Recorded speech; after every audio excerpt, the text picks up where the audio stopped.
ગામઠી રસોડામાં આપનું સ્વાગત છે।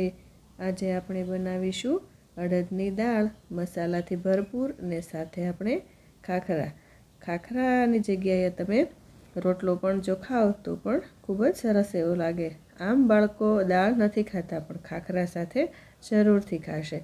તો ચાલો આપણે બનાવવાનું શરૂ કરીએ। મેં અહીં અડધો કપ જેટલી મેં અહીં દાળ ધોઈ અને ચોખ્ખી કરી લીધી છે અને તે આપણે કુકરમાં બાફી લેવાની છે ને પાણી ઉમેરીને સાથે આપણે 1 ચમચી જેટલી હળદર, સ્વાદ પ્રમાણે મીઠું, ત્યારબાદ કુકરનું ઢાંકણ બંધ કરીને 5 થી 6 જેટલી વિસલ વગાડી લઈએ। તો અહીં આપણી 5 થી 6 જેટલી વિસલ વાગીને રેડી થઈ ગયું છે। તો આપણે ગેસ બંધ કરીને ઢાંકણ ખોલીને જોઈએ તો અહીં સરસ એવી દાળ પણ એકદમ બફાઈ ગઈ છે। તો હવે આપણે ગેસ પર એક જાડા તળિયાવાળું વાસણ મૂકીને આપણે તેમાં 2 ચમચા જેટલું તેલ ઉમેરીશું ને તેલ અને ઘી જો ભાવતું હોય તો સાથે ઘી પણ ઉમેરી શકાય। ત્યારબાદ 1 ચમચી જીરું ફૂટી જાય ત્યારબાદ ઉમેરીશું આદુ મરચાં લસણની પેસ્ટ ઉમેરીશું ને સાથે આપણે ઉમેરીશું ઝીણા સમારેલા કાંદા ઉમેરીશું જે મેં 2 નંગ જેટલા લીધા છે। તો આ બધું જ આપણે સારી રીતે સાંતળી લઈએ। તો આ રીતે આપણે ચમચાની મદદથી ચલાવતા જઈએ ને ત્યારબાદ ઉપરથી મેં 1 નાનો કપ જેટલા લીલા કાંદા સમારીને લીધા છે તે ઉમેરીશું ને 1 નંગ જેટલું ટામેટું ઉમેરીશું ને સાથે 1 ચમચી જેટલી હળદર, સ્વાદ પ્રમાણે મીઠું ને બધું જ આપણે સારી રીતે મિક્સ કરી લઈએ અને તેલમાં તેને સાંતળી લેવાનું છે। તો અહીં સરસ એવું તેલ પણ છૂટું પડી ગયું છે। તો હવે આપણે મસાલા કરી લઈએ। અહીં મેં લાલ મરચું પાવડર લીધો છે 2 ચમચી જેટલો, ત્યારબાદ અડધી ચમચી જેટલો ગરમ મસાલો, અડધી ચમચી જેટલો મેં અહીં ધાણા જીરું પાવડર લીધો છે। તો અહીં તીખાશનું પ્રમાણ થોડું એવું ચડિયાતું રાખવાનું છે।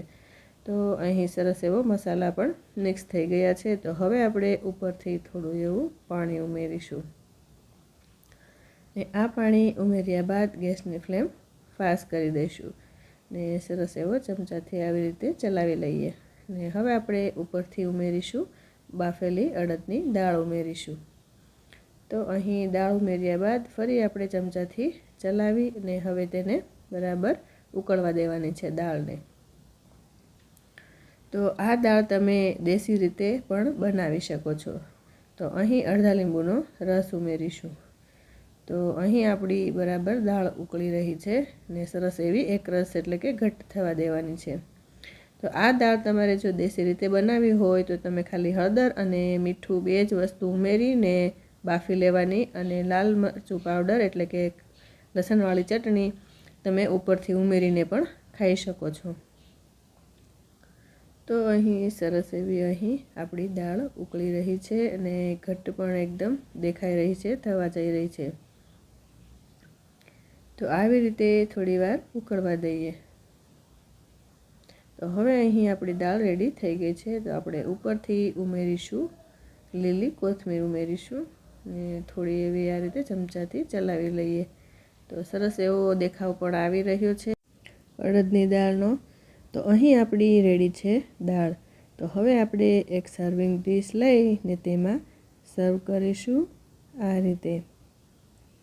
તો અહીં અડદની દાળ સર્વ કર્યા બાદ ઉપરથી તમે લાલ ચટણી પણ એટલે કે લસણવાળી ચટણી પણ ઉમેરી શકો છો। તો સાથે આપણે મૂકીશું ખાખરા ને સાથે આપણે 1 નંગ કાંદો અને પાપડ ને છાશ સાથે સર્વ કરીએ ને ઉપરથી થોડા એવા લીલા પાન કાંદાના ઉમેરીશું ને થોડી એવી કોથમીર ઉમેરીશું। તો અહીં તૈયાર છે દાળ ખાખરા। તમે પણ ઘરે જરૂરથી એકવાર ટ્રાય કરજો અને મને કમેન્ટ બોક્સમાં જણાવજો કે તમને મારો વિડીયો કેવો લાગ્યો। તમને જો વિડીયો ગમ્યો હોય તો મારી ચેનલને લાઇક, શેર અને સબસ્ક્રાઈબ કરવાનું ભૂલતા નહીં। તો આવી જ કંઈ વાનગીઓ સાથે આપણે ફરી મળતા રહીશું ગામઠી રસોડામાં।